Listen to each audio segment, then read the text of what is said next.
साथियों, तृष्णा और संग्रह मानव जीवन का एक अभिन्न अंग है। प्रत्येक मानव के जीवन में तृष्णा और संग्रह कभी ना कभी अवश्य देखने को मिलता है। तृष्णा का अर्थ होता है किसी वस्तु को पाने की तीव्र इच्छा होना। संग्रह का अर्थ है अपने आने वाले कल पर विश्वास न होना, अपने पुरुषार्थ पर यकीन न होना और अपने भविष्य को लेकर के मन में असंतोष का भाव होना। जब ऐसी समस्याएं मनुष्य के साथ आती हैं तो मनुष्य संग्रह करने लगता है। मनुष्य यह भूल जाता है कि जब बीते कल से हमें जीवित रहने के लिए जो आवश्यक था उतना मिल गया तो आने वाले कल में नहीं मिलने का कोई कारण नहीं है। फिर आखिर इतनी तृष्णा क्यों व्याप्त है? यदि जीवन व मृत्यु कटु सत्य हैं तो यह भी कटु सत्य है कि जीवन उपयोगी पदार्थ अंतिम क्षण अर्थात मृत्यु तक प्राप्त होते रहेंगे। प्रकृति ने इसका प्रबंध पहले से ही कर रखा है।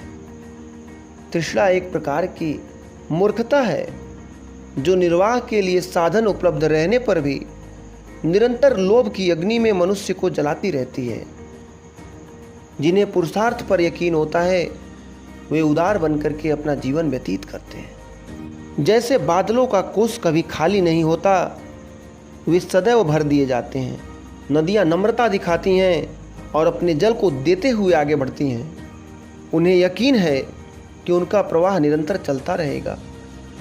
कभी न समाप्त होने वाले जल के स्रोत उनकी पूर्ति करते रहेंगे।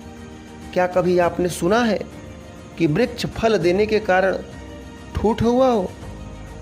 वृक्ष तो प्रसन्नता पूर्वक फल देते हैं। उन्हें प्रकृति पर अगाध विश्वास है कि वे प्रकृति के द्वारा सदैव हरे भरे रखे जाएंगे।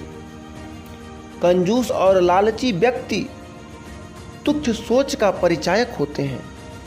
ऐसे व्यक्ति कुछ संग्रह तो अवश्य कर सकते हैं, परंतु निरंतर बढ़ती तृष्णा के कारण उस सुख से सदैव वंचित रह जाते हैं जो उदार रहने पर उन्हें निरंतर मिल सकता था। साथियों, यदि संग्रह करना है तो अच्छी सोच का संग्रह करिए।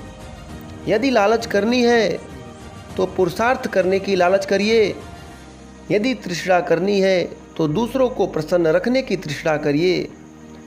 मानव जीवन पशुओं से इसीलिए भिन्न है क्योंकि मानव एक चिंतनशील प्राणी है। अतः अपनी भिन्नता का उपयोग सही जगह करिए, क्योंकि तृष्णा में और संग्रह में लिप्त होकर के आप दुखों के सिवा कुछ और प्राप्त नहीं कर सकते हैं।